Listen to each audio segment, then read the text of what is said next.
Bem-vindos a mais um episódio do podcast Pegos pelo Tráfico, hoje com celebridade aqui, o meu mentor, meu mestre, professor, amigo, companheiro de tênis colorido. Marcelo, prazer te receber. Marcelo Bragion, o cara da copy. A gente vai falar de marketing digital. Até que, enfim, nesse programa a gente vai falar de marketing digital. Não só de tráfego. A gente fala de negócio, cara. Tráfego mesmo foi o primeiro e o segundo que a gente sentou nessa mesa em 4 pessoas, ligou um cronômetro e falou, em 1 hora a gente vai colocar você no digital. Tinha um cara de social media, um cara de tráfego, um cara de site... E uma outra, e um designer, o cara ligava por telefone e a gente criava. Bom, vendedor de esfirra, bora, pá, nome, batizava, fazia site. Caraca, em 1 hora. Da hora. É legal até o 3º programa, velho. Depois todo mundo já sabe que 1 hora vai dar certo. Aí acaba a graça. E a gente começou a entrevistar a galera daqui, da Praça Capital, Show. E aí virou um negócio de trazer empreendedor. Eu acho massa a gente falar de negócio digital. Sim. E falar sério de negócio digital. Então, se apresenta para a galera, conta um pouquinho do que é a MR Lançamentos hoje, e aí a gente vai afundar no tema. Muito prazer, como já fui apresentado devidamente pelo Gil Celidônio, meu nome é Marcelo Bragion. Eu sou mais conhecido no marketing digital como copywriter, especialista em inteligência persuasiva, que é o nome que eu dou hoje para a habilidade de dizer a palavra certa na hora certa para a pessoa certa e conseguir com que essa pessoa faça o que você quer que ela faça. É isso que eu acredito que é copy. Eu não acredito que copy é uma técnica que você usa para vender um produto, mas uma técnica que você conhece a pessoa que você quer impactar no sentido do comportamento humano dessa pessoa e consegue elaborar a melhor combinação de palavras para que quando você diga essas palavras a pessoa fique inclinada a fazer o que você quer. E como a gente está no marketing digital, o que a gente quer que a pessoa faça é que compre o nosso produto, principalmente quando você tem, na verdade não só principalmente, né? Hoje somente quando você realmente tem um produto que cumpre com o que promete, né? Que esse é o jogo, né? Porque uma coisa é vender, e aí vender qualquer um consegue, mas entregar um produto que realmente cumpre com o que promete, aí é uma segunda habilidade muito importante que hoje a gente até usa como critério número 1 para escolher parceiro de negócio, quem a gente vai lançar e tal. A MR Lançamentos nasceu em 2015. O Rodrigo, meu sócio, e eu, a gente trabalhava vendendo inglês online na Universidade do Inglês do Gilberto Chaves e em 1 ano a gente fez 3 lançamentos que venderam mais de 1 milhão cada. E aí algumas pessoas fora ali do networking dele, mas fora do nosso, a gente praticamente não conhecia, o Rodrigo conhecia mais do que eu, começaram a chamar a gente para fazer a mesma coisa por eles. E aí surgiu essa oportunidade e a gente abriu a nossa agência. Só que até 2018 eu não ensinava nada, nem eu nem o Rodrigo, a gente não tinha produto próprio, a gente só fazia lançamento. Só que até aquele momento de 2018, acho que final de 2017, na verdade, a gente já tinha lançado empíricos, a gente já tinha lançado, Inversa, a gente já tinha lançado o IBC, Instituto Brasileiro de Coaching, a gente tinha criado e lançado produtos para o Marcos Marques. Então, a gente já tinha uma bagagem ali no mercado de 2015, 2018, a gente lançou muita gente. Na verdade, a gente pegou pessoas anônimas e transformou em grandes nomes, e pegou pessoas que já eram grandes, às vezes não tinham posicionamento digital, às vezes tinha e estava travado, e a gente conseguiu. Por exemplo, quem fez o primeiro lançamento gravado na Empíricos foi a gente. E de cara a gente vendeu 7 milhões, então isso é um Eu me lembro na imersão, meu primeiro contato com você foi numa entrevista que você deu num podcast, você sugeriu alguns livros e tal. Sim. Eu comprei os livros, te mandei uma foto. Aliás, foi um podcast 3 horas. E eu fiquei louco, falei, cara, o cara respondeu a minha foto, né? Ele me respondeu, beleza. E eu namorava o Copy Experience para ir e ficava naquela, pago, não pago, vou, não vou. E um dia teve uma Black Friday lá, eu comprei para mim e para uma menina aqui da equipe. Você nem foi os 3 dias, né? Não fui porque eu sou pastor, velho. E domingo não é dia de ficar fora de casa. Pô, agora mudou, é sexta e sábado só. Não dá, cara, para mim. E aí eu voltei no domingo para ir na igreja, literal. Só que naquele período da imersão, de pegar aquela cartilha e sair desenhando um produto, uma oferta, né? Criar algo em 2, 3 dias ali, eu fiquei de verdade impactado com a efetividade do evento, do treinamento. Conta um pouquinho para a galera que não conhece de copy, porque tem gente que você fala copy, o cara fala, hã? É para copiar alguma coisa? Conta pro cara que é leigo, que a gente consegue em 2 dias fazer o cara que não existe no digital sair com um produto para ser vendido do outro lado. Essa é a proposta hoje, não é isso? Sim.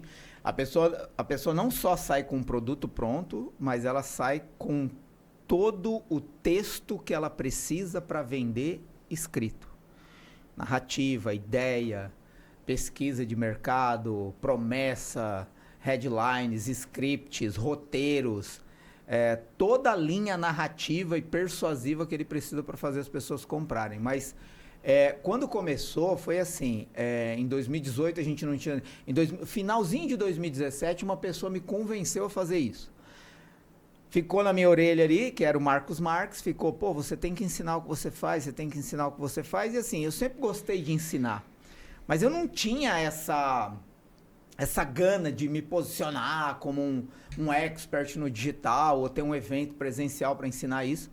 Mas aí ele ficou no meu pé e eu sempre, assim, tipo, fugindo pela tangente, porque nessa época a gente lançava 10 clientes, então era muito volume de coisa para fazer. E aí ele pegou e falou assim, acho que eu não queria mais uma coisa, né, para ter que lidar. E aí ele pegou e falou assim, cara, é o seguinte, eu pago para você fazer um curso lá para minha equipe.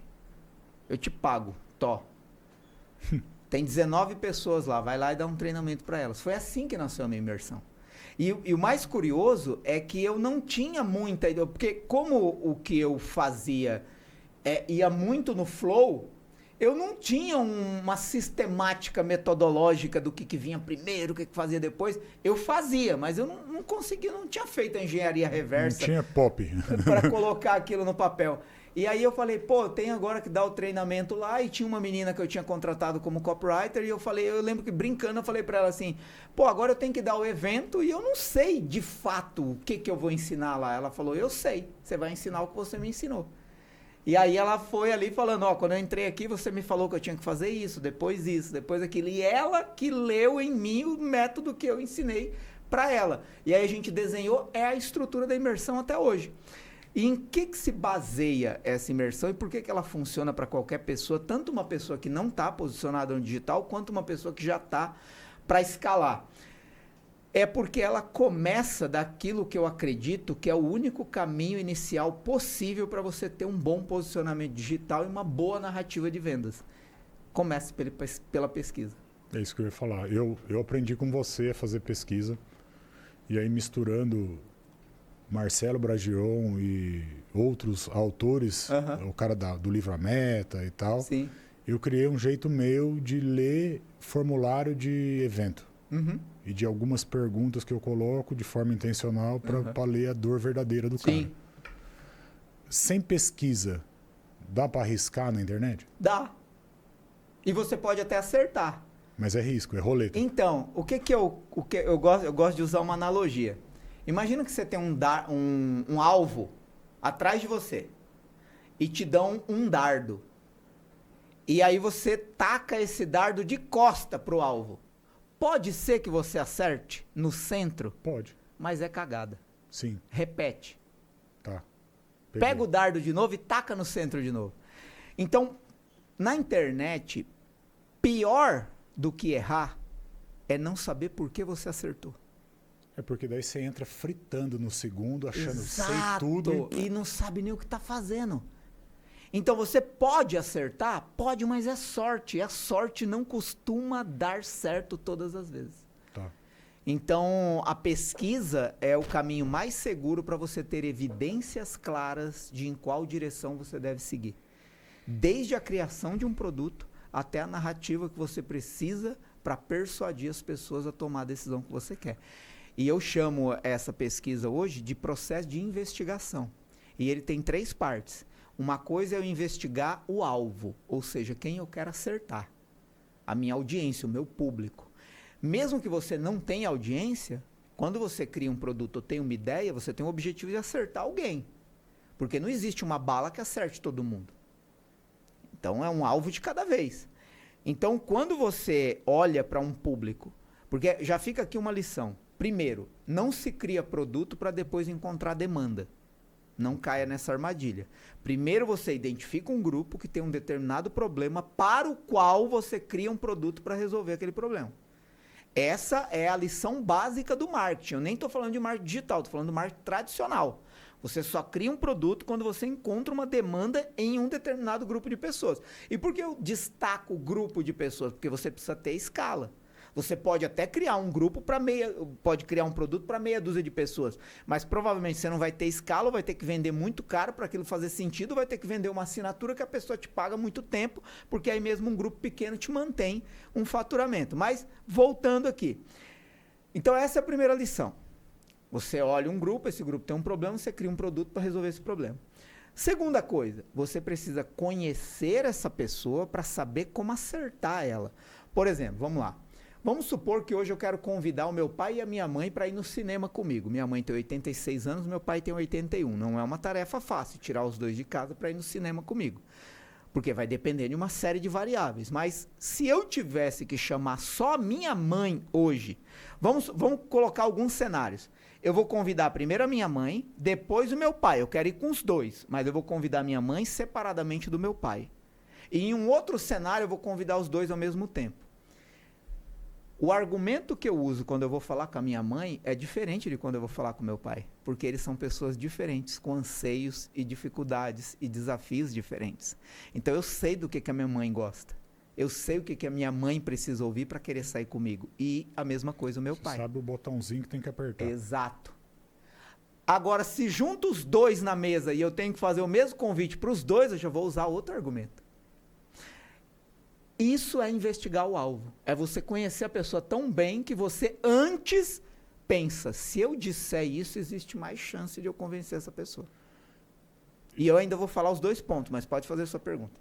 No geral, eu digo para as pessoas assim, olha, eu não consigo adivinhar o comportamento de um indivíduo, mas eu consigo prever o comportamento de um grupo. Por amostragem. Ok. Quando eu domino o conhecimento de um grupo específico, vamos usar o exemplo do advogado. Uhum. Eu sei como o advogado se comporta, onde ele vive, o que ele come, como os ele desafios. se veste. Igual aquele programa dos animais. Né?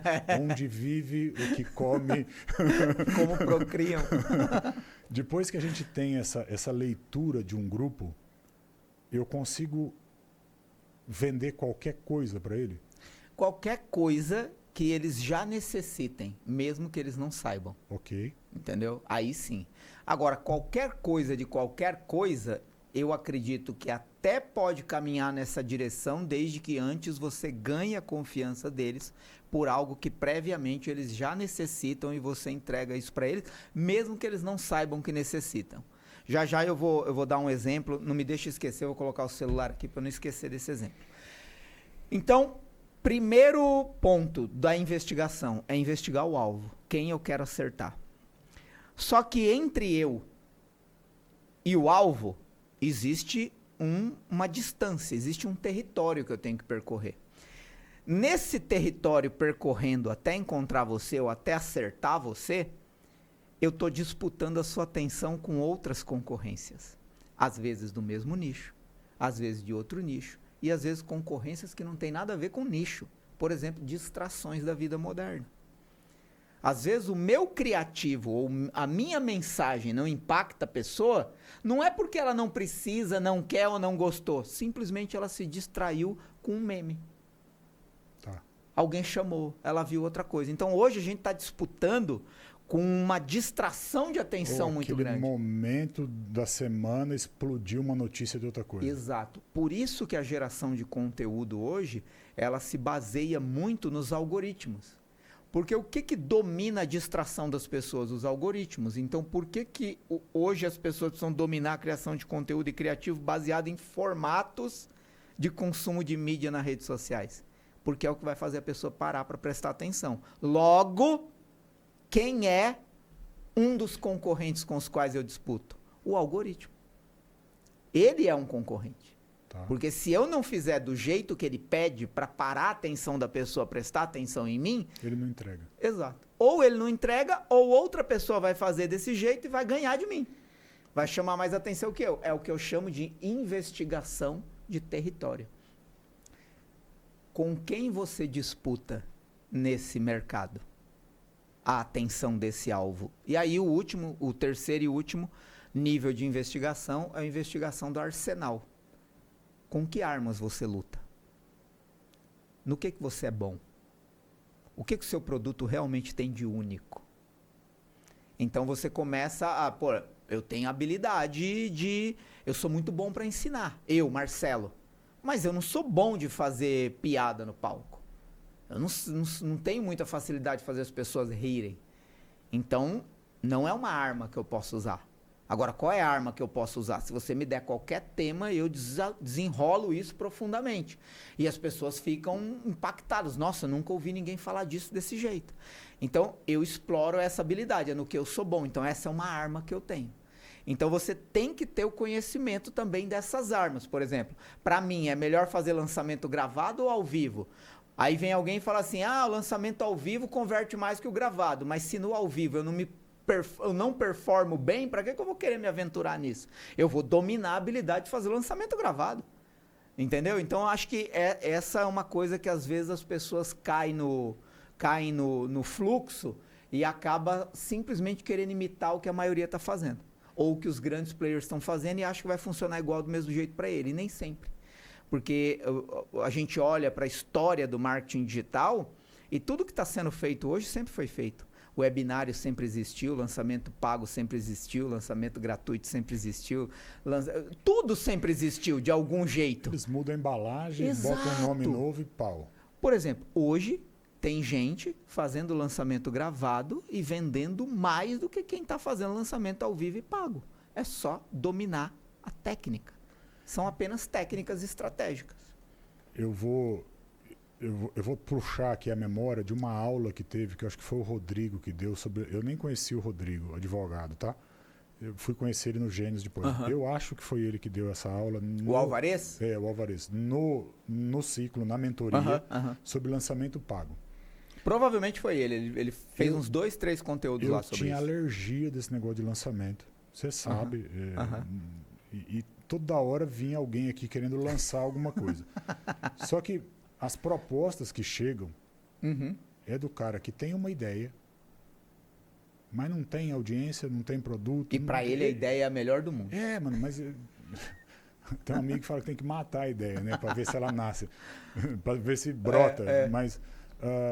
e aí eu falava, cara, isso aqui é um negócio que o cara não quer pagar a agência. Ele não quer pagar o meu serviço. Então ele tem uma ideia, ele quer que eu engula a ideia dele para lançar. E isso me bloqueou para o lançamento. Quando eu assisti a aula de lançamento pago na mentoria, o passo a passo, o ingresso, a inscrição, aquilo fez um sentido gigante porque não tinha risco. Sim. O meu problema era a aversão a risco, beleza? Como é que eu vou pôr 100, 200, 300 mil na frente para ver o que vai acontecer? Que é o marketing de esperança, né? Se eu já tenho a minha esteirinha dando aqui previsível. Não, vamos fazer um negócio que você vende um ingresso, é uma aula, o cara assiste uma aula, na aula você vende. Se der, deu, se não der, não deu, mas você não entrou devendo. O lançamento pago para mim é um negócio que é fora, é muito top. Sim. Me achei. O cara hoje não tem nada, não tem produto, nada de nada, mas ele quer vender online. Ele vai lá no evento e ele vai assistir, ele vai sair de lá com a narrativa. Ele sai até com o produto pronto, beleza, se ele não tiver. E como é que faz para ele lançar de fato? Porque tem um monte de golpista na internet. Sim. Vendendo um negócio em 30 minutos eu faço para você. Eu fiquei 2, 3 dias, algumas vezes lá estudando, não tem miojo, tem que trabalhar. O cara chegou lá, ele fez o Copy Experience, ele saiu com o produto na mão e ele quer lançar. E agora? Ele tem alguns caminhos. Ele pode encontrar um parceiro que domine alguma habilidade estratégica para ficar no bastidor e tocar esse operacional para ele.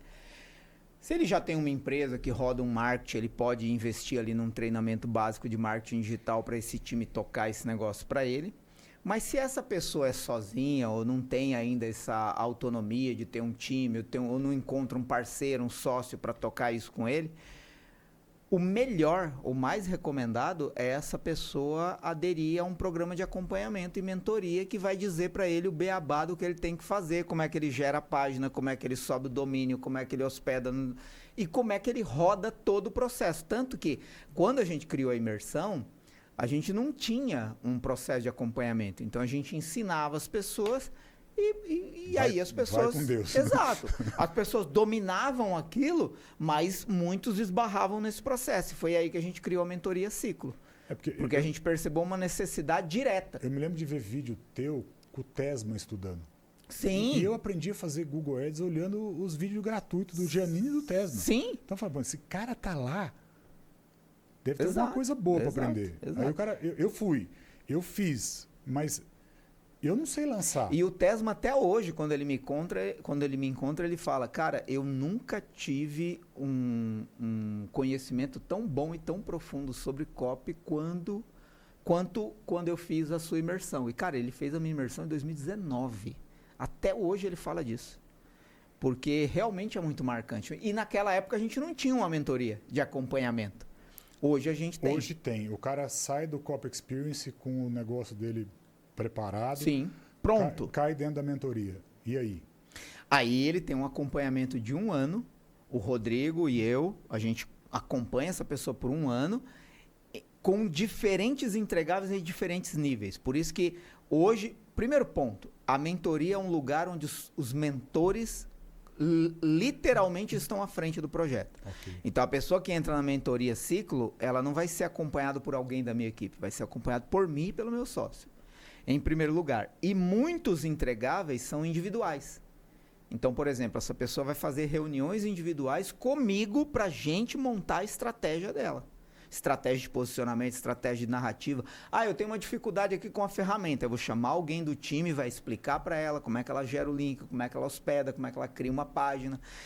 Outra coisa, qualquer coisa que ela faz de copy, a gente analisa. A gente revisa, a gente dá feedback, a gente melhora.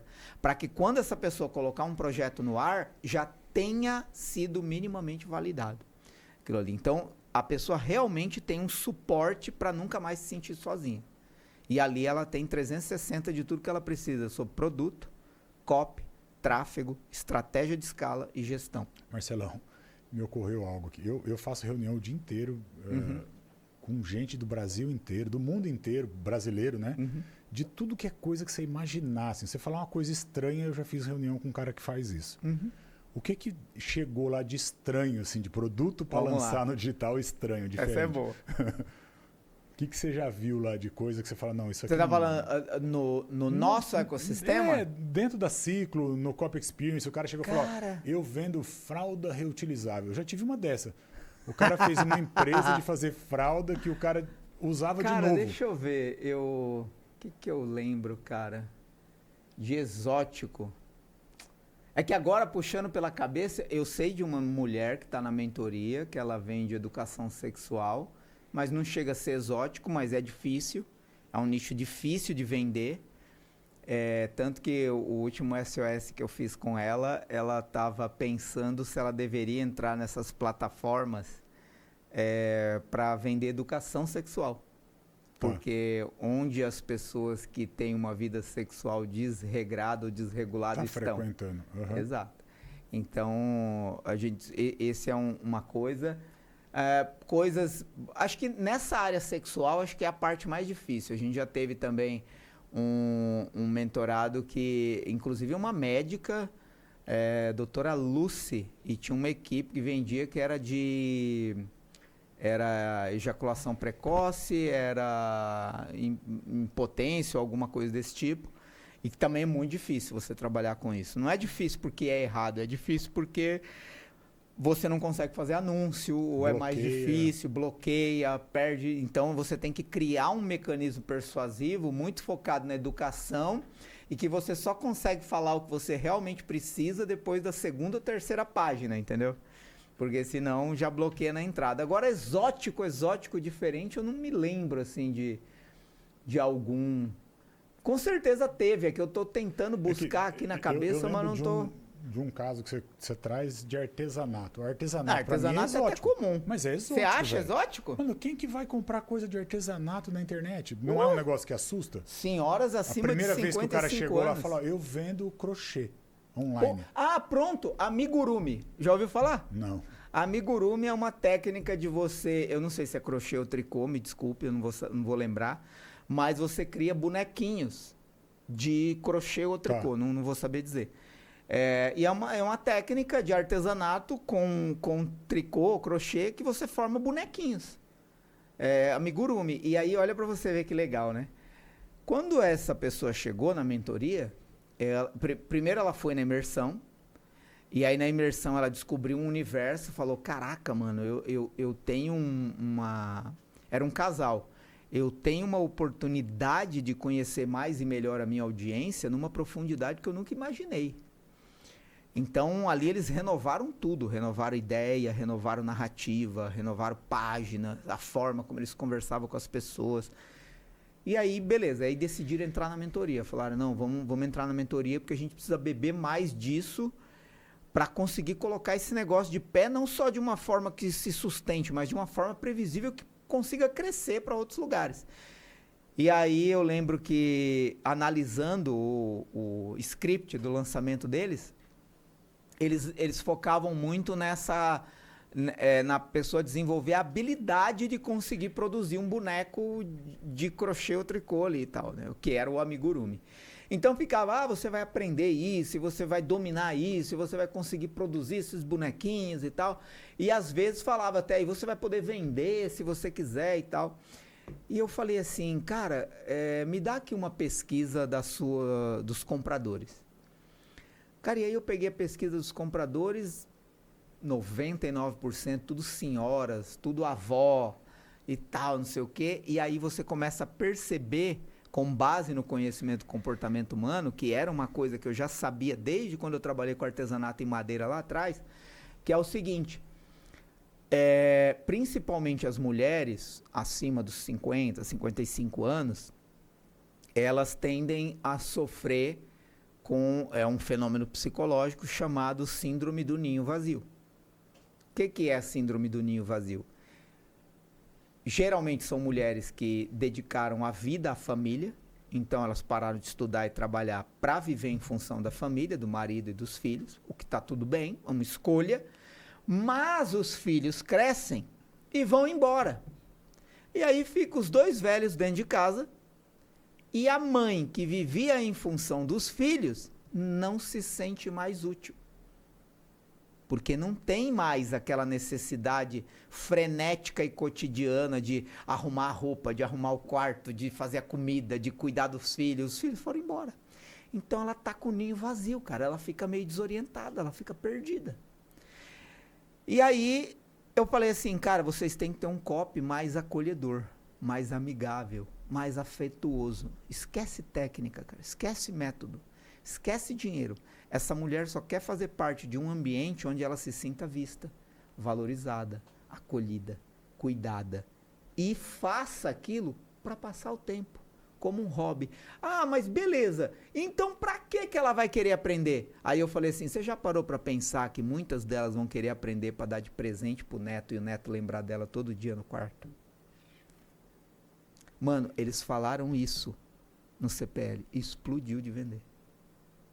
Porque se você roda pesquisa, a maioria delas não fazia para vender, fazia para dar de presente. Por que ela quer dar de presente? Porque ela está com o ninho vazio. Então ela quer ir lá na casa do filho e dar aquilo de presente para o filho olhar todo dia e lembrar dela. Na casa do aquilo filho. É uma representação dela. Maluco, até me arrepia. Puf, explodiu.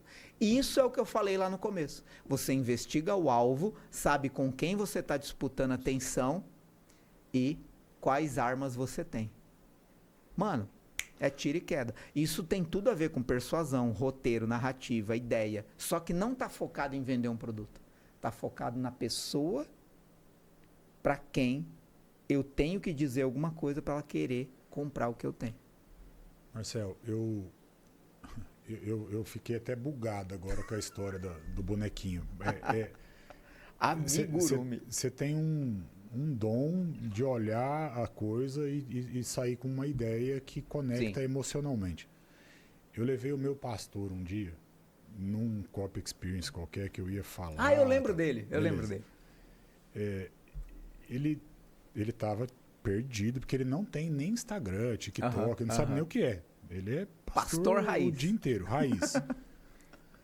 E aí eu sentei com ele num canto lá e tava bem na hora do pega pra capar mesmo, de levar o cara de gênios lá, e de ancoragem e tal. E ele ficou, e eu vi que ele comeou a fermentar. Falei, vamos embora, pastor? Falou, é verdade, que você foi falar dos gênios, né? Ele falou, vamos. E aí eu levantei para ir embora. No meio do caminho no carro, ele tava mal. Eu falei, o que foi? Ele falou, esse cara, ele tá manipulando as pessoas. Ele falou. Eu falei, não, pastor. Ele está ensinando as pessoas uma técnica para fazer com que a mensagem seja entregue para a maior quantidade possível de pessoas. Exato. E de forma que ele conduza aquele grupo para um caminho que ele quer. Mas ele faz isso com o coração aberto e não faz para coisa errada. Ele faz... Ele é sério. Ele olhou assim para mim e falei, você quer ver um exemplo? Aí eu ajustei o conteúdo para um contexto da igreja. E ele falou, faz sentido. E então, a questão aqui é, algumas pessoas olham para o que a gente está falando aqui e elas vão falar, cara, mas ele está usando o emocional da pessoa para tirar um proveito e tal. A gente corre o risco de entrar nesse contexto. E sim, eu estou usando o emocional, mas não para tirar proveito. Beleza. A gente vai usar o comportamento humano previsível, que é puramente emocional. Beleza? Para levar a pessoa para um caminho que a gente decidiu antes, que era o caminho que a gente gostaria que elas fossem. Porque eu tenho uma solução que vai mudar a vida dela para melhor. As pessoas usam muito isso no digital. Sim. Com uma habilidade, com uma qualidade, com um nível de sofisticação tremendo. Sim. Por que não tem ninguém olhando para o físico, para o mercado tradicional com essa habilidade? Eu acho que até tem.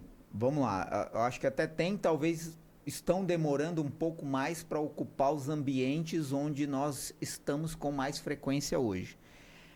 Quem é que pensa nisso? São as agências publicitárias tradicionais. Tá. Os diretores de criação, os redatores publicitários, aqueles que faziam as campanhas, que tinham os jingles que a gente lembra até hoje, aqueles slogans de Tostines vende mais porque é fresquinho porque vende mais, Skol desce redondo e por aí vai. Essas pessoas, eles pensam no mercado de massa. Então, existem pessoas pensando nisso. Qual que é o desafio hoje? É que geralmente, é uma... Como é que eu posso dizer assim?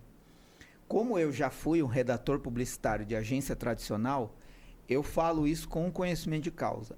A questão é que o marketing publicitário tradicional, quando ele não tinha a disputa da atenção da internet, dos influencers, dos vendedores digitais, eles se davam ao luxo de poder única e exclusivamente criar campanhas mais voltadas para branding, marca e memorização do que necessariamente venda direta.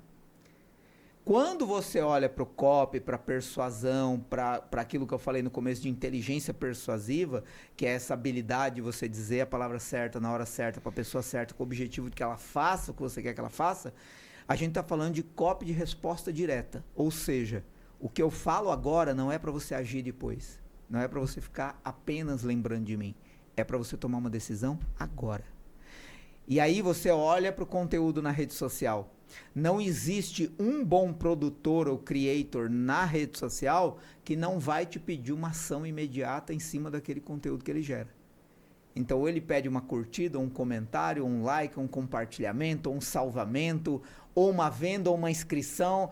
Então, o comando da ação, ele é para você agir na hora. Porque se você deixar para depois, pode ser que aquele depois seja nunca mais. Porque a distração hoje em dia é muito maior do que naquela época.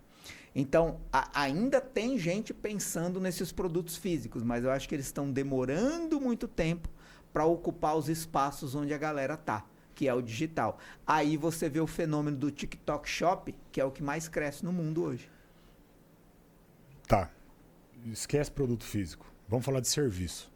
Que o cara também não tá olhando para isso, beleza? Sim. Ninguém tá olhando. Mas eu tive o prazer e o desprazer, prazer de estar junto, desprazer de ficar em segundo lugar, de ver um cara ganhar uma placa de faturamento maior que a minha na mentoria, e o cara vende serviço. Ele não vende curso gravado, ele não vende curso de crochê, ele não vende você vai vencer, brilhar, não é mentoria, nada. Ele vende serviço, um advogado. Então, explica para o advogado que está assistindo que dá para ele fazer lançamento pago para vender qualquer coisa do direito. O médico que está assistindo, que ele pode fazer lançamento pago para vender cirurgia plástica.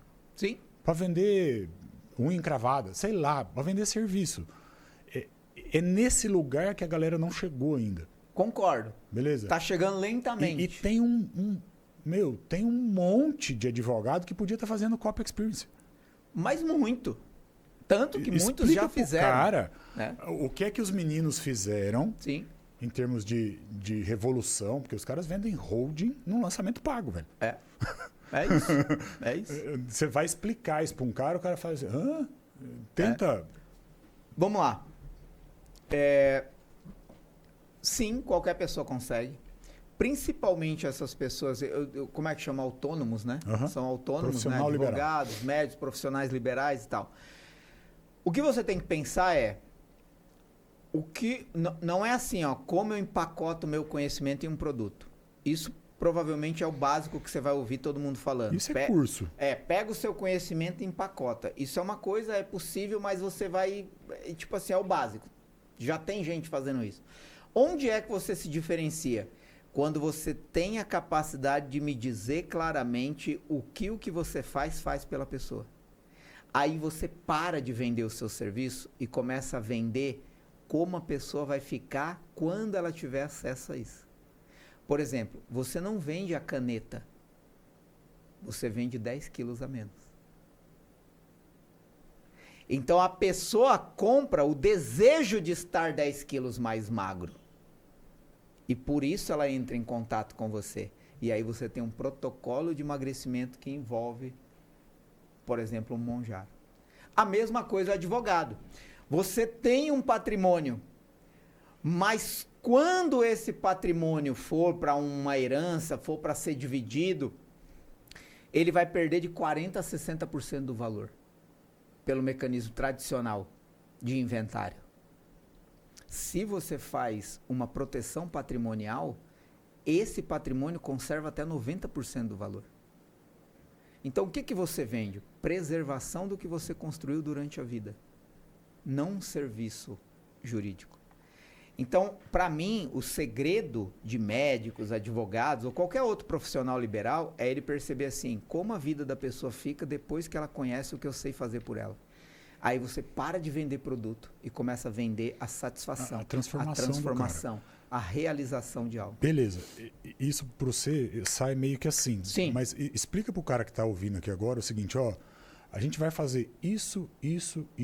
O passo a passo de um lançamento pago para um cara que quer vender, sei lá, uso capião, regularização de um imóvel, o inventário, um divórcio online, sei lá. Mas o cara vai dar 3 aulas num evento que foi pago e vai entregar explica isso pro cara que quer vender um serviço, porque vender curso... Tá. Vamos lá. Existem 2 caminhos aí, né? O que a pessoa precisa descobrir antes para saber como vai oferecer aquilo e o que a pessoa precisa oferecer durante o evento para vender o produto dela. Show. Então, vamos começar pelo que ela precisa descobrir antes. Eu gosto de me basear em 5 perguntas básicas que resolvem 80% de todos os problemas que você vai ter para direcionamento de narrativa. Por que a pessoa quer o que você tem? Por que as pessoas buscam isso? Por que elas necessitam disso? Qual o desafio delas para conseguir isso? 3. Como ela se sente por ainda não conseguir? 4. Como seria a vida dela se ela já conseguisse? E 5, se ela tivesse sentado na sua frente, qual seria o principal problema que ela gostaria que você resolvesse? Se você tiver a resposta dessas 5 perguntas, você já sabe em qual direção vai caminhar o que você fala, sua narrativa. Beleza, então com isso você consegue convidar a pessoa para um evento. Um evento de 3 dias, de 2 dias, que seja de um dia. E aí o que acontece? Você vai convidar e vai falar assim, ó, tal dia, tal horas, eu vou dar um evento para revelar tal coisa que vai te mostrar tal coisa para resolver tal desafio, para deixar a sua vida de tal jeito para você alcançar tal resultado. Onde eu descobri isso? Nas 5 perguntas. Beleza, aí a pessoa vem. Só que quando ela clica ali naquele anúncio para participar desse evento, você pode até falar ali naquele anúncio, você vai falar que isso é mediante um ingresso. Estou falando de lançamento pago. E aí essa pessoa paga um valor para ter acesso a esse conteúdo. Beleza, ela comprou o ingresso. Tal dia, tal hora, você vai lá mandar o link, ela vai dar acesso lá. O que você entrega de conteúdo para essa pessoa desejar o que você vai vender? Porque uma coisa foi vender o ingresso para ela ter acesso ao conteúdo. Só que esse conteúdo precisa ser preparado de uma forma para vender o seu serviço. Então você vai entregar algo que a pessoa perceba uma mudança positiva rápida, mas que não seja tudo o que ela precisa para ter o resultado completo. Vamos lá, no meu caso. A pessoa que chega para fazer o meu lançamento pago, ela quer construir um negócio online. Ela não quer só fazer um lançamento pago, ela quer construir um negócio online, ela quer ter um faturamento previsível, ela quer escalar, ela quer faturar todo mês alguma coisa certa para ela poder dizer assim, pô, agora eu estou com independência aqui, eu consigo seguir minha vida. Só que esse acompanhamento para ela construir um negócio digital, eu vou entregar lá na minha mentoria. Mas o que eu entrego no meu lançamento pago para ela falar assim, caraca, velho, isso é possível? Eu entrego o conteúdo que dá para ela a condição de já no primeiro dia ela ter uma página de vendas pronta, capaz de vender amanhã. Durante a imersão, quem aplica o que eu ensino já vende. O ingresso ou o produto? Vende o ingresso. O ingresso. E aí o que ela percebe? Caraca, é mais fácil do que eu imaginava. Agora eu tenho uma forma de fazer o lançamento. Eu já sei o que vender. Aí eu mostro para ela como vender, porque eu ensino como fazer o pitch. Só que aí ela fala, como que eu transformo isso num negócio? Deixa eu te acompanhar por 1 ano, porque se você viveu aqui 3 dias comigo, imagina o que são 365. Então é mais ou menos o que esse médico, esse advogado vai fazer. Então, por exemplo, você deu o exemplo desse advogado que vende proteção patrimonial. Na verdade, você falou o nome, eu esqueci agora. Holding. Holding.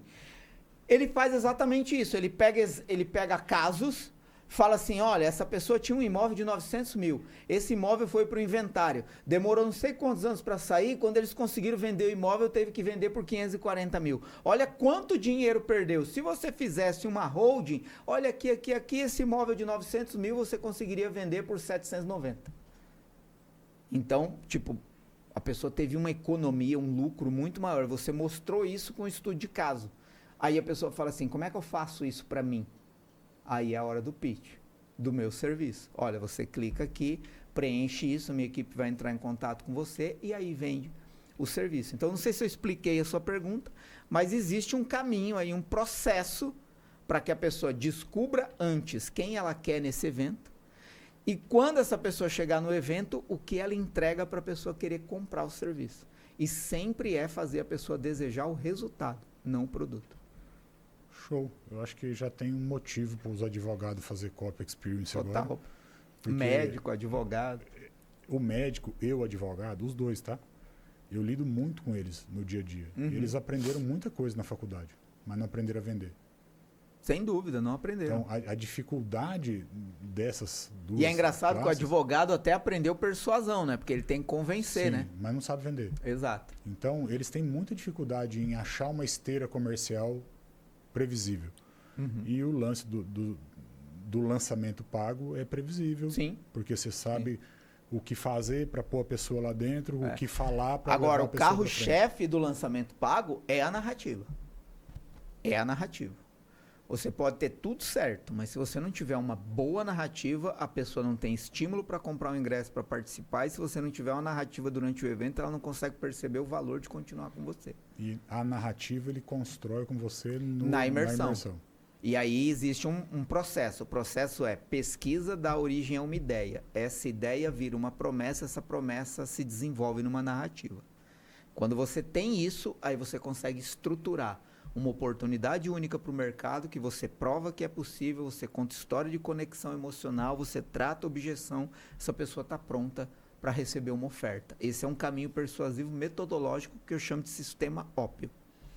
Marcelo, eu acho que já temos coisa para o cara ficar tendo convulsão em casa. Eu espero que você tenha ficado com vontade de estudar, de aprender, de achar um jeito de vender e parar de reclamar. Porque o que tem de gente reclamando que tá ruim, né, dá para encher. Sabe o que caminhão. Eu acho mais curioso? É que tem gente reclamando que tá ruim e às vezes elas estão diante de alguém que está apresentando uma boa oportunidade para elas e elas estão reclamando de quem está apresentando a oportunidade. Eu acho isso um contrassenso absurdo. Porque às vezes essa crítica, ela nada mais é do que uma manifestação daquilo que a gente falou lá no começo, comportamento humano. Essa crítica é um mecanismo de defesa para justificar a inércia. Eu estava com um grupo hoje de 8 pessoas que são do time comercial de um laboratório de análise clínica de água, de solo, não é de sangue, não é de saúde. E uma das minhas falas para eles foi assim, cara, quanto pior tiver, quanto mais problema tem, mais oportunidade de criar solução a gente tem. Sim. Então, mudou para o A, para o B, para o vermelho, para o azul, para o verde, mudou não sei o quê, o cara continua abastecendo o carro no posto, o posto precisa fazer análise de contaminação do solo. Ele continua bebendo água, a empresa lá da água, do refrigerante, tem que fazer análise do posto dele. Então, tudo que a pessoa faz na vida continua acontecendo, com crise, sei lá quem está lá tomando conta, está funcionando. Sim. E as pessoas estão precisando fazer o que tem que fazer. Então, dar uma desculpa para não fazer é uma preguiça do vendedor. Sim. E você precisa se livrar desse negócio de preguiça, você precisa dar o passo e ir atrás. Dentro do que você vê nesse ambiente do digital, tentando fazer um gancho aqui com o que você viveu lá atrás, né, na tua vida. Se quiser contar a história, fica à vontade. O que você aplica hoje na mentoria que tem relação com a tua vida de Frei? Boa, você deu a deixa aí, vamos lá. É interessante eu falar disso porque eu não consigo viver de outro jeito hoje. Acho que eu quero começar por aí. E aí, no desenrolar dessa história, você que está ouvindo a gente aqui vai entender por que eu comecei com essa frase. Eu não consigo fazer de outro jeito.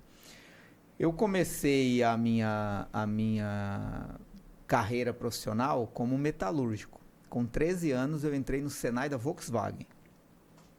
Meu pai aposentou lá como soldador.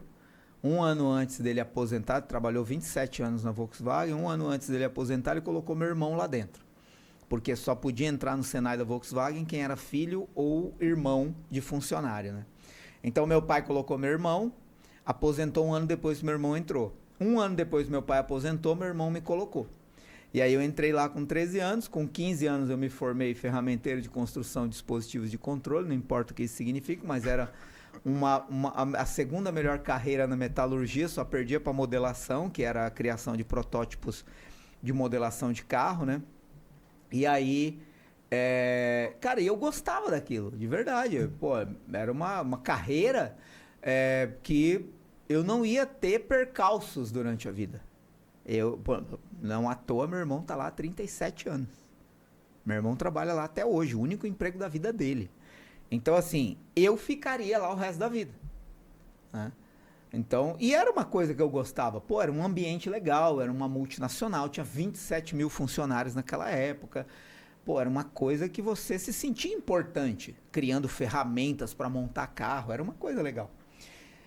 Só que quando eu olhava para frente, para o futuro, eu não me enxergava ali sempre, para sempre.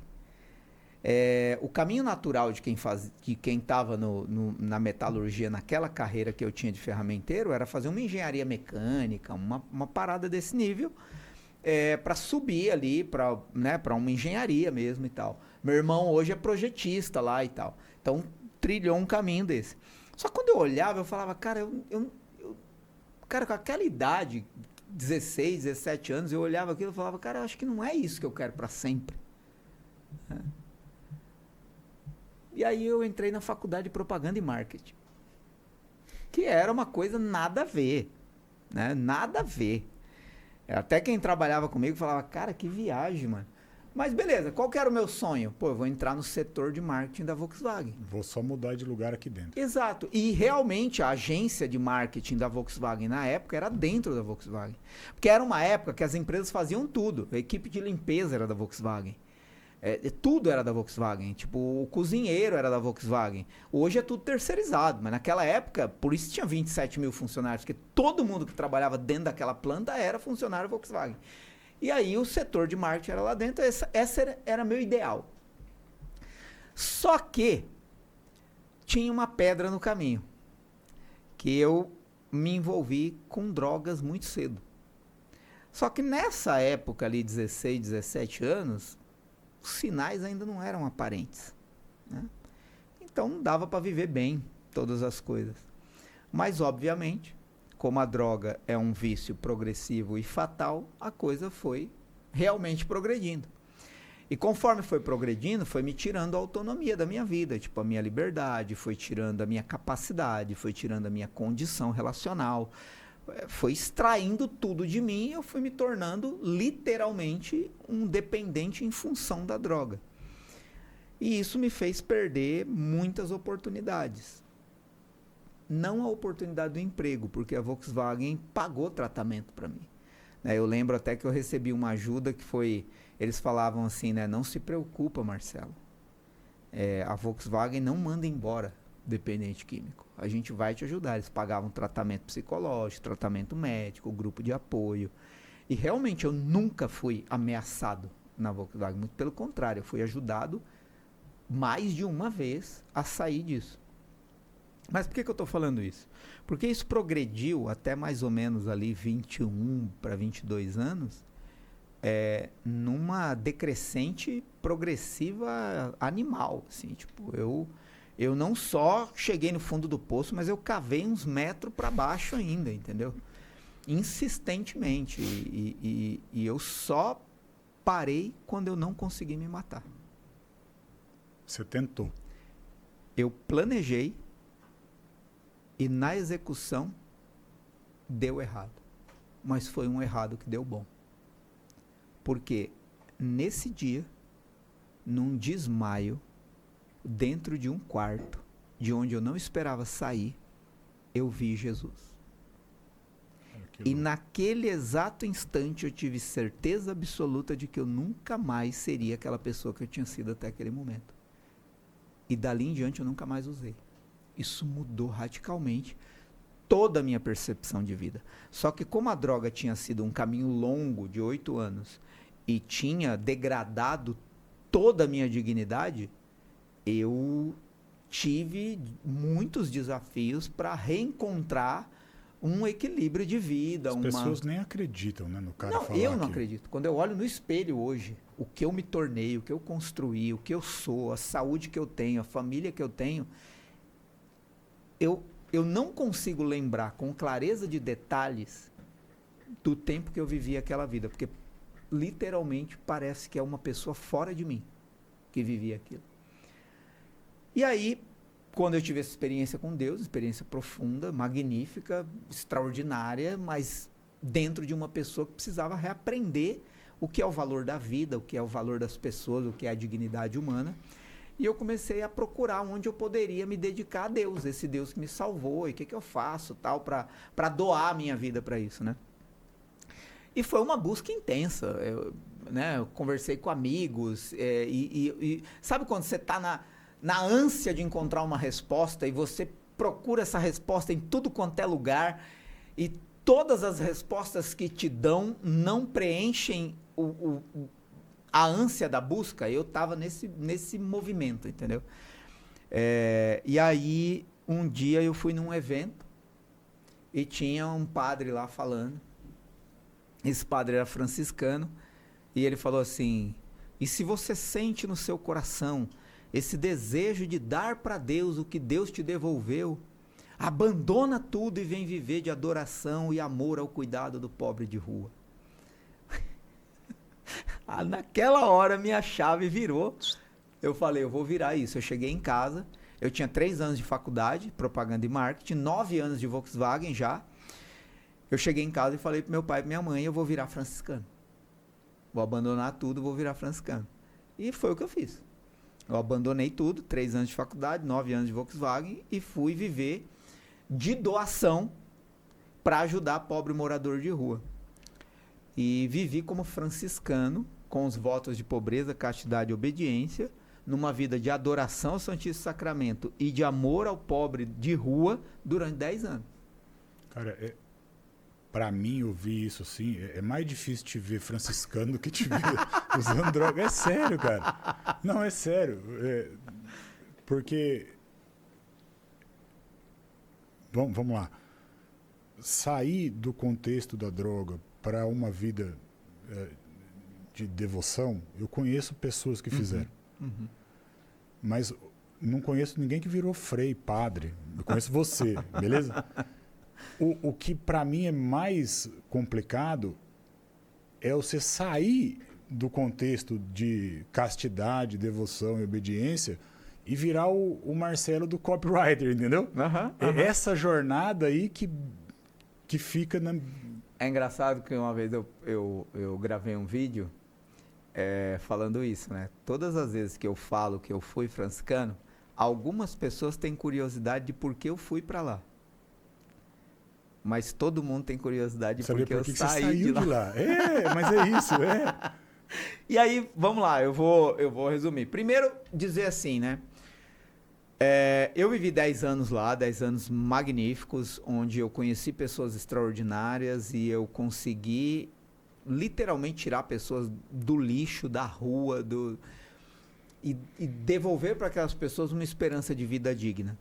Só que nesse processo, mais importante do que essas pessoas que eu ajudei, eu estava sendo de tal forma ajudado no processo que eu estava recuperando a minha dignidade.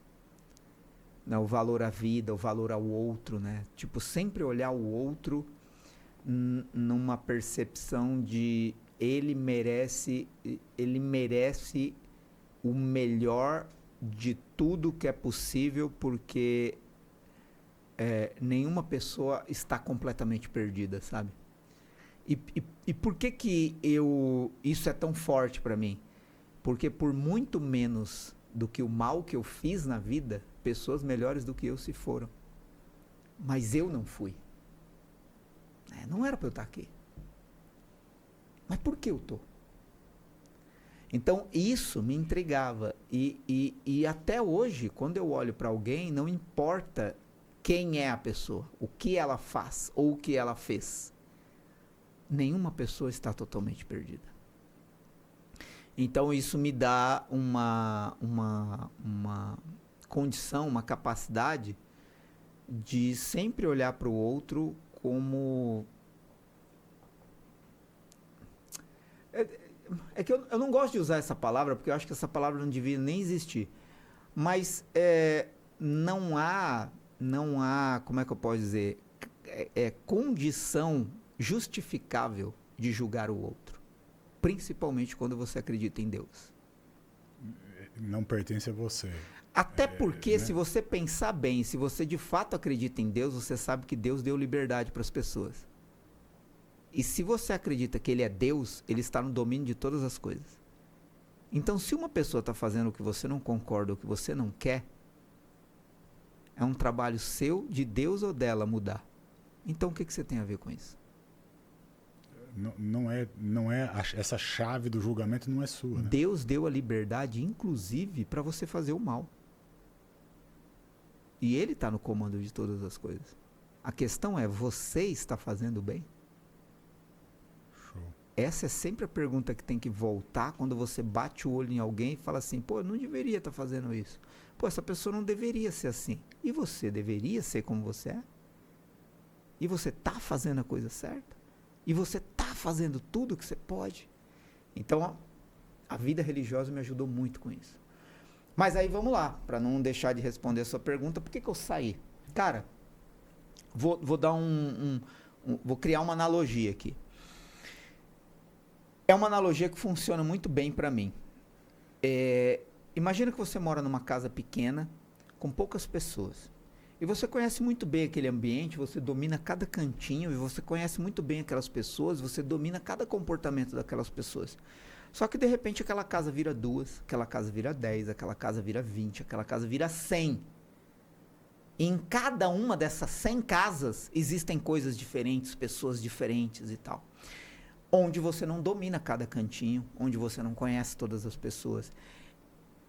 E um dia eu voltei para a casa religiosa, para a vida religiosa, e eu falei assim, caraca, mano, isso aqui mudou tanto que parece que não é mais como quando eu vim.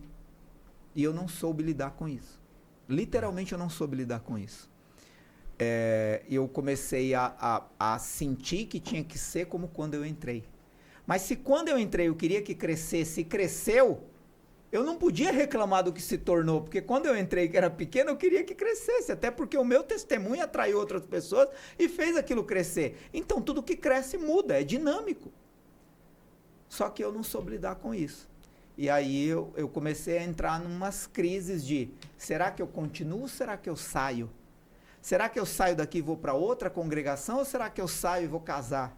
E aí eu fiz um tempo de 1 ano de direção espiritual para decidir o que eu fazia, o que eu faria. E aí, depois de 1 ano, chegamos à conclusão de que o melhor caminho era realmente sair e voltar, vamos dizer assim, à vida normal. Só que aí eu voltei no dia 10 de abril de 2010, com 33 anos, para a casa dos meus pais, sem 1 centavo no bolso. Sem profissão, sem trabalho, sem nada. Sem nada. Primeira coisa, eu voltei para a faculdade. Dei um jeito, voltei para a faculdade. 6 meses depois, eu conversei com um professor e consegui um emprego de redator publicitário. 3 anos depois de redator publicitário, já tinha me formado na faculdade, essa agência faliu. E aí tinha uma porta aberta numa escola de inglês, que foi a que eu falei lá no começo. O Jober teve aqui. A do Jober Chaves. E ele me deu uma vaga de copywriter, sem eu saber direito o que era copywriting. Mas, quando eu fiz o primeiro lançamento, 3 meses depois que eu tinha entrado, a gente vendeu mais de 1 milhão. Falei, porra, peraí, mano. Esse negócio é bom. É bom, deixa eu guardar o meu orgulho aqui, porque eu tinha um certo preconceito com esse marketing digital que a gente conhece, mas eu precisava de um emprego. Então, eu aceitei o emprego do Jober, não porque eu concordava com tudo que ele fazia ou do jeito que ele se comunicava. Eu precisava de um emprego, mano. Mas foi assim que eu entrei no marketing digital. E aí você me perguntou no começo, como toda essa história que você viveu influencia no que você faz hoje? Eu posso resumir isso numa frase. Pessoas valem mais do que dígitos. Esse é meu lema de vida e de negócio. E é o que eu trago de tudo que eu vivi. Pessoas valem mais do que dígitos. Isso está até no meu método. Eu não começo a escrever se eu não conheço bem as pessoas. Então, para mim, tudo é isso. E eu não sei viver de outro jeito. Show. Você falou que ia contar uma história. Sim. Eu acho que você deixou esse celular aqui só para segurar o pessoal até o final. É tudo técnica. Vamos ver se tem história mesmo, pessoal. Mas tem. Lembra lá atrás que eu falei que você precisa encontrar uma demanda para depois criar uma solução? Uhum. E não o contrário, criar uma solução para depois procurar quem quer comprar aquilo? É por causa disso aqui. Muitas pessoas, e eu também vou responder essa questão da manipulação, né? Pô, será que copy, essas estratégias que o Marcelo está falando aí são uma estratégia de manipulação ou não? Então tem essas duas coisas. Vamos usar a técnica, trocar o celular pelo copo para eu lembrar de falar depois da técnica. Olha só, hoje ainda você encontra pessoas que falam assim, nossa, eu tô, tipo, o celular me estressa demais, pô, o tempo inteiro com o celular na mão, todo mundo tá com o celular na mão e tal, não sei o quê. Houve uma época que as pessoas viviam sem celular. Depois que inventaram o celular, ninguém consegue mais fazer nada sem celular. Como se o marketing tivesse criado em você a necessidade de ter um celular. E aí, ainda hoje, isso é uma discussão. O marketing cria necessidade ou não? Muitas pessoas vão dizer que sim. O marketing cria a necessidade de você ter, às vezes, uma coisa que você nem precisaria ter. E eu discordo radicalmente disso. Eu não acredito que exista possibilidade nenhuma do marketing criar uma necessidade em você. Ele direciona. Ele apenas desperta um comportamento satisfatório por uma necessidade que você já tem. Ele consegue te direcionar para a marca A, B ou C, mas Exato. aquela necessidade já estava dentro de você. Exato, eu vou explicar isso com o celular. As pessoas sempre, em toda a história da humanidade, quiseram se comunicar mais rápido, com mais pessoas e maior acesso à informação. É por isso que o jornal deu certo. É por isso que o livro deu certo. É por isso que o rádio deu certo. É por isso que a TV deu certo. É por isso que o celular deu certo. O celular hoje é melhor do que todos esses canais de comunicação que eu falei somados, porque ele te dá o que o ser humano sempre quis. Se comunicar com mais pessoas, mais rápido, sem fronteiras e ter mais acesso à informação. Você sempre quis isso. O marketing apenas disse, essa é a melhor ferramenta para isso que você já quer. Qualquer coisa que é vendível, vendável. Olha só, uma pessoa precisa de um carro de 2 milhões de reais? Precisa mesmo? Tipo assim, se ela não comprar, ela... Não. Ninguém precisa de um carro de 2 milhões. Por que a pessoa compra? O marketing criou essa necessidade, Tem né? uma discussão gigante com relação a isso. Tem um cara que escreveu um livro chamado Psicologia Financeira. E eu sei que você zoa quem tem Porsche. Ele zoa quem tem Porsche. Ele sempre zoa quem tem Porsche. Diz que o cara compra o carro com a impressão de que ao chegar em um lugar com o carro, o que está do lado de fora vai olhar e vai falar: mano, esse cara deve ser muito bom, velho. Olha só como ele tem sucesso, que legal, olha. E que, na verdade, o olhar de quem está de fora está dizendo assim: você já imaginou eu no lugar dele? Eu com esse carro, eu com o carro. Então, você compra achando que aquilo vai ancorar autoridade ou qualquer coisa assim, e na verdade ele está ancorando inveja. Beleza? Por isso que eu vendi o meu, inclusive. Não vivo mais Legal. de motivo de piada. Mas o cara não precisa ter o carro de 2 milhões. O cara não precisa ter. Mas por que ele compra? Porque ele compra... O cara que tem muito dinheiro vai falar: eu compro porque eu gosto de ter um carro. Não, ele tem uma necessidade social. Ok. A necessidade já está lá. Ele sempre quis, para os outros, parecer melhor. Ele vai e compra. Então ele compra com essa impressão de que ao ter o carro... Existem outras necessidades sociais, mas é como se o carro fosse um ingresso. Ok. Um ingresso que dá acesso, um ingresso que dá visibilidade, um ingresso que dá lugares especiais. Então, você percebe que ele não tem necessidade básica, mas ele tem uma necessidade social que já está ali. Quando ele adquire a condição, ele vai. Aí o marketing vai usar o que já vai tá lá. usar isso, que já é uma inclinação natural dele. Por isso que muita gente que tem dinheiro não compra Porsche, mas vai comprar outra coisa. Porque ele tem outra necessidade. E o marketing vai encontrar ele em outro caminho. Show. Entendeu? A gente termina mais ou menos do mesmo jeito sempre, tá? Tá bom. Eu vou fazer algumas perguntas para você, não fuja delas. Tá bom. Mas é para responder bate pronto ou de qualquer jeito? No seu ritmo. A primeira pergunta é a que a galera mais foge. O Marcelo de hoje olhando para trás, ok? O que é que você faria diferente? Pô, eu faria muitas coisas diferentes, mas muitas mesmo, muitas. E aí, cara, é engraçado. Porra, mano, é difícil responder essa pergunta, porque, cara, hoje eu tenho 48 anos.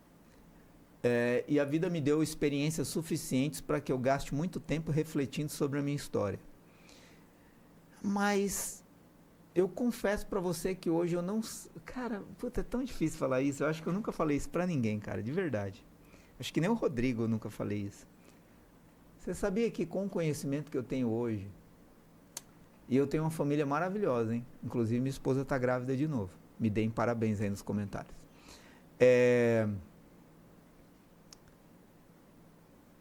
Com o conhecimento que eu tenho hoje, talvez eu não teria saído da vida religiosa. A maturidade. Talvez eu insistiria na vida religiosa. Ponto, falei, vírgula. Ok. Outras coisas que eu faria diferente com a vida que eu tenho hoje. Cara, eu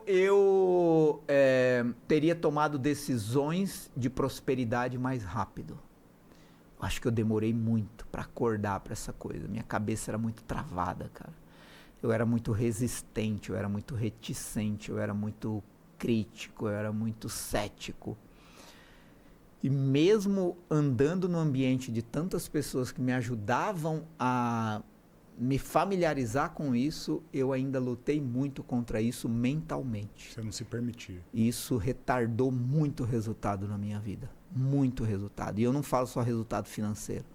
Eu falo resultado estético, resultado físico, resultado pessoal mesmo, sabe?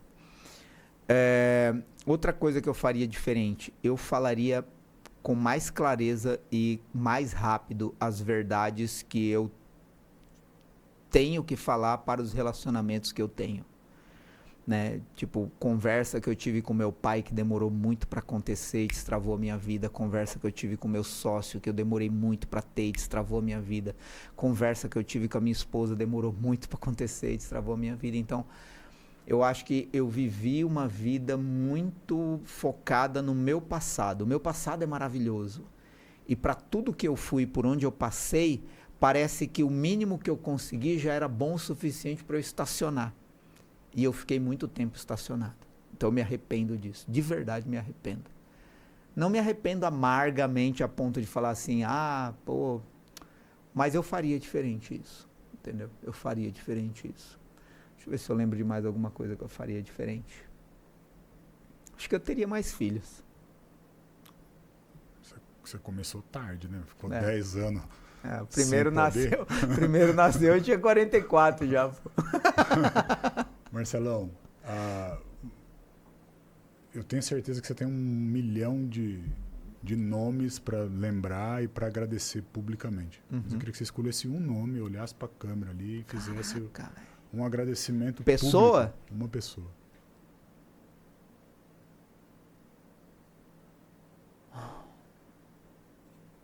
Não vale Jesus, né? Tá bom, tá em outra esfera. É uma fuga, né? Tá em outra esfera. Não. Meu pai, cara. Meu pai, eu agradeço cada instante da minha vida ao meu pai. Meu pai, vamos dizer assim, não dá pra dizer que é um modelo, sabe? Mas pra mim é o maior modelo. Né? Eu tive meus ranca-rabos com meu pai, né? Ele teve os ranca-rabos dele comigo. Mas no momento que eu estive mais vulnerável na minha vida, o meu pai me deu banho, me abraçou, me colocou no colo dele e me apoiou em tudo até o fim, até hoje. Então, assim, meu pai é indescritível a admiração que eu tenho por ele. Não existe nenhuma pessoa viva em quem eu tenha mais admiração do que meu pai. Agora você manda um recado pro Marcelo, pro Marcelo assistir daqui a 10 anos. Coisas que o Marcelo não pode esquecer. Que a vida não pode roubar. Cara, vamos lá. Acho que a vida não pode roubar energia e alegria. Parece que não, né? Porque eu falo muito e eu sou muito agitado, eu sou muito ansioso e, enfim...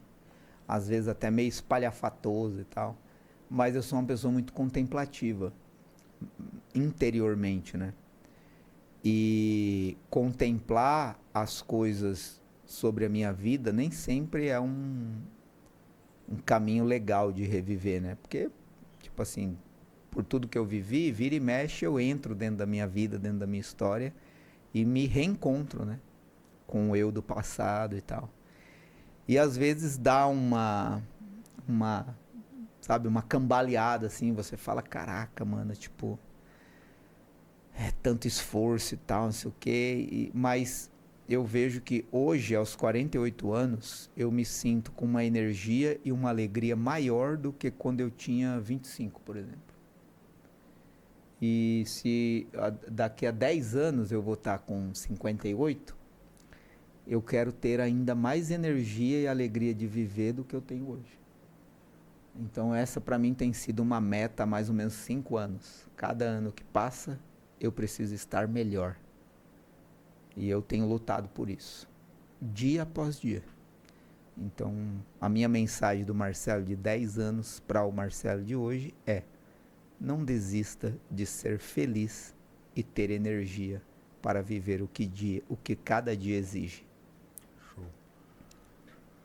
Para finalizar, a gente inverte a ordem. Bora lá. Você é o dono da entrevista agora e pergunte o que quiser, dentro do que você sabe que a gente faz, ou do que você tem curiosidade para entender, sei lá. Gil Celidônio. Vamos lá, vou fazer uma pergunta que é uma curiosidade. Quando eu te conheci, eu não imaginava. Quando você falou, me surpreendeu. Ao mesmo tempo, por te conhecer lá do Gênios, você tem um conteúdo magnífico que ajuda pessoas, enfim, em situações até sem expectativa, né? Pessoas que nunca fizeram um anúncio, uma coisa, se posicionaram no digital e conseguem vender com a sua metodologia. Ao mesmo tempo, você é uma pessoa muito discreta, você é uma pessoa muito concentrada no que você faz, segura do que você faz. Eu admiro isso. Mas também tenho a curiosidade de como um pastor entrou nessa e por que nessa e não em outra, né, carreira ou tal. O que um pastor está fazendo no meio do digital, ensinando tráfego pago e não pregando a palavra, por exemplo? Vamos lá. Uma vez eu tive que responder para um cara o que vinha primeiro, se era o pastor ou o empresário. Uhum. Minha resposta foi, é sempre o pastor. E aí eu tenho prejuízos como empresário porque as minhas decisões precisam primeiro pensar nas pessoas. Beleza? Boa. Só que quem nasceu primeiro foi o empresário, não o pastor. Eu já era do digital antes de me converter. Então, quando eu saí do Banco do Brasil, gerente de conta do banco, pedi demissão para ir trabalhar numa empresa que era um cliente meu, como gerente financeiro, sei lá, 6 meses depois, não tinha mais problema financeiro para resolver, tinha que vender, porque senão ia fechar a empresa. Uhum. E eu fui e assumi a área comercial. Deixei uma menina que eu treinei no financeiro e fui para a área comercial. E eu vendo coisa desde os 12 anos de idade. Eu vendia canudinho de doce de leite de porta em porta. Eu peguei uma... Você é da época, o Rodrigão também, da Berlinetta.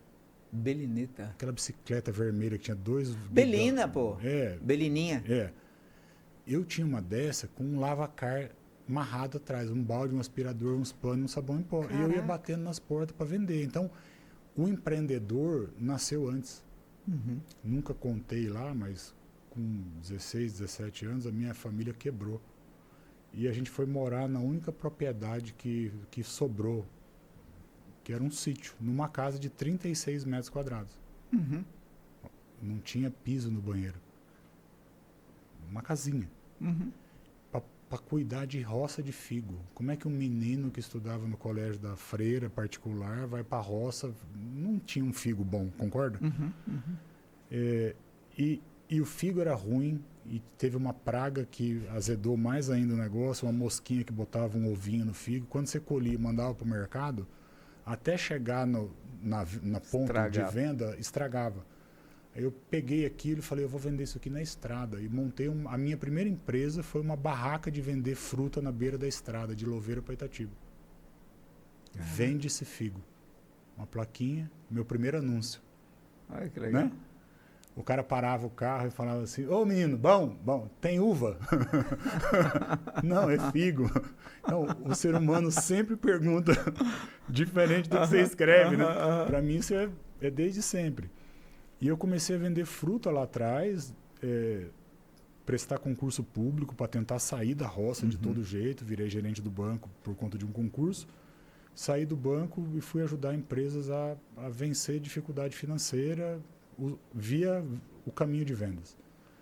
E eu, por um acidente, eu entrei no Google. Acidente mesmo. Eu fazia venda tradicional com time comercial tradicional, tocava time comercial. E em uma das empresas que eu fui dar consultoria, que é meu cliente até hoje, eu coloquei vendedor na rua para ir abrir depósitos de material de construção para vender bloco de cimento. Abrimos alguns, aquilo mudou a energia da empresa, começamos a pagar a conta, alongar a dívida, a minha especialidade de gestão. Só que passado um tempo, o depósito de material de construção, que era responsável por 30% do faturamento, para de comprar de um dia para o outro. Caraca. Desaparece do relatório. Eu olhando, os caras sumiu. Vamos lá. Aí fui no depósito para ouvir que o meu bloco era ruim, que o meu motorista era ruim, que a entrega era ruim, que o preço era ruim, tudo era ruim. Que ele estava comprando de um concorrente que agora entregava direto na obra, que era mais barato, que parcelava. Não dava para brigar. Se era verdade ou não, não sei. Eu volto para a indústria, com o dono da indústria dentro do carro, falo, cara, ferrou. Menos 30% não paga o que está alongado de dívida. Ferrou. Vou colocar um anúncio no Facebook para vender bloco de cimento. Caraca. A minha aversão pelo Meta nasce nesse momento. Eu vendia cavalo no Facebook. Cavalo. Quando o Instagram nasceu, eu não quis ir para o Instagram. Eu falei, isso aí não vai dar nada. Eu já estou aqui, eu sou o maior do Facebook, vou ficar aqui vendendo meus cavalos. A empresa de vender cavalo acabou porque eu não fui para o Instagram.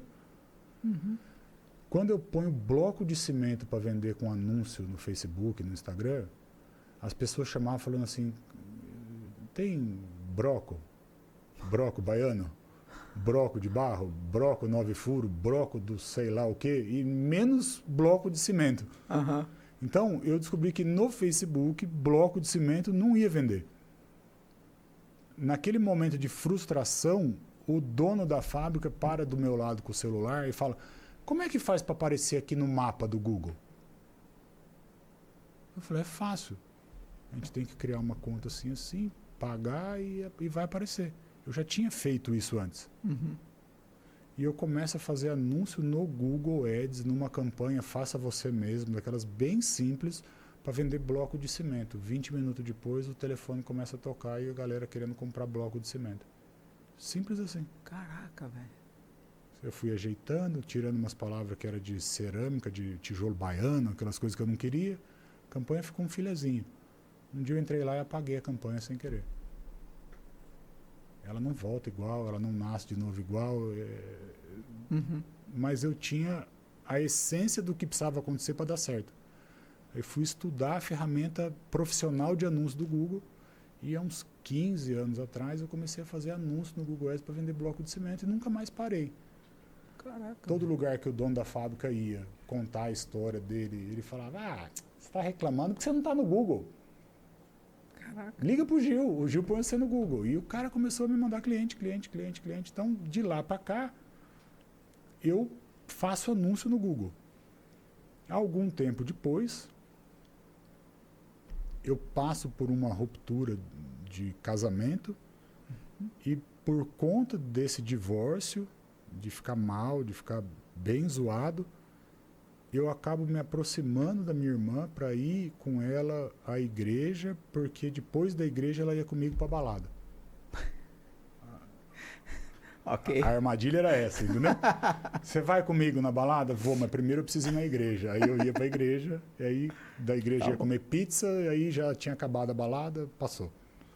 E eu comecei a ir na igreja com ela, até que um determinado dia lá, eu recebo um convite para ir num acampamento de carnaval. Eu olhei para ela e falei, você tá louca?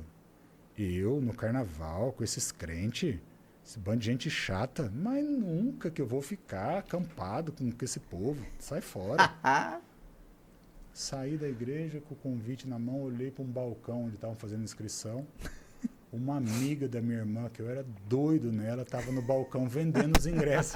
Agora eu vou. Eu virei pra minha irmã e falei, ela vai? Ela falou, vai. Eu falei, então, nós vamos também. Bora comprar ingresso pra todo mundo. Vai ser o melhor carnaval da minha vida. Seu, vamos embora. Sexta-feira eu parei de trabalhar cedo, fui no supermercado, comprei chocolate, roupa nova, cortei o cabelo, arrumei as coisas e fui pro retiro dos crentes. Cheguei nesse retiro, mas tinha 800 crentes. E eu.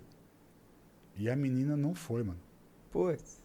E não dava pra tirar meu carro, não dava pra ir embora. Era no fim do mundo, a pé, sem chance. E eu fiquei. E nunca mais saiu. Num dia eu ouvi a voz do Senhor dizendo, pode vir. Mas eu sou tudo ruim, tudo lascado. Não, pode vir, do jeito que você tá, pode vir. E a hora que eu vi, eu tava lá, ajoelhado, chorando, desesperado, legal. Pedindo uma outra chance. Então, eu já era empresário quando eu me converti. Mas eu tinha clareza, quando eu me converti, que era algo que eu estava fugindo há muito tempo do Evangelho, de que eu deveria ir para o seminário de bate-pronto. Então, eu volto desse acampamento, na semana seguinte, eu estou dentro do seminário estudando. Então, foi radical. É isso aqui, não olha para trás e vamos. Casei com a mulher que me deu bolo. É mesmo? Vendedor é vendedor, né? Que legal. Casei com a Érica, a gente está casado, vai fazer 10 anos. Tem uma filhinha desse casamento e as pessoas olham e falam, mas depois que você aceitou Jesus, então tudo foi maravilhoso. Tá, deu tudo certo, Quem agora dera. casaram e foram felizes para sempre. A vida com Deus não é essa vida de que tudo é maravilhoso. Mas você tem uma certeza, sozinho nunca mais.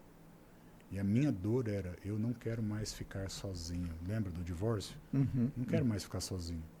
E aí, em Cristo, eu me achei para ter paz comigo mesmo. Eu não estou nunca mais sozinho, eu estou com Ele. E aí as outras coisas vão funcionando em volta. Então, primeiro eu era empresário, aí eu entreguei minha vida para Jesus, aí me formei pastor.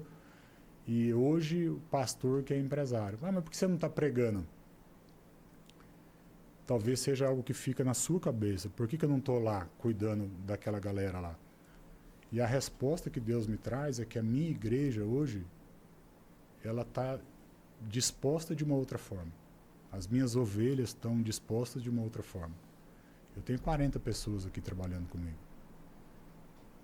Eu falo com 6, 7 pessoas por dia que estão com muita dificuldade nos negócios. Os meus clientes... O empresário é um ministério, Os meus clientes se convertem. Eu levo eles para o retiro. O Marcel ficou internado numa clínica uma semana e se batizou lá no último dia. É verdade. Então, as coisas vão acontecendo e o cuidado de Deus na vida dessas pessoas vai sendo entregue pela minha vida ali e eu tenho paz, mas paz no coração de que eu estou servindo a Deus no lugar que Ele me colocou. E está tudo bem. Maravilhoso. Obrigado por compartilhar. Top. Obrigado, velho. Poderia ter feito muitas perguntas, mas eu fiquei curioso mesmo para saber. Obrigado por ter vindo, por ter aceitado o convite. Espero que a galera assista, pegue algum insight e faça alguma coisa para parar de reclamar. Esse é o ponto. É isso. Valeu, velho. Obrigado. Tamo junto. Valeu. Valeu.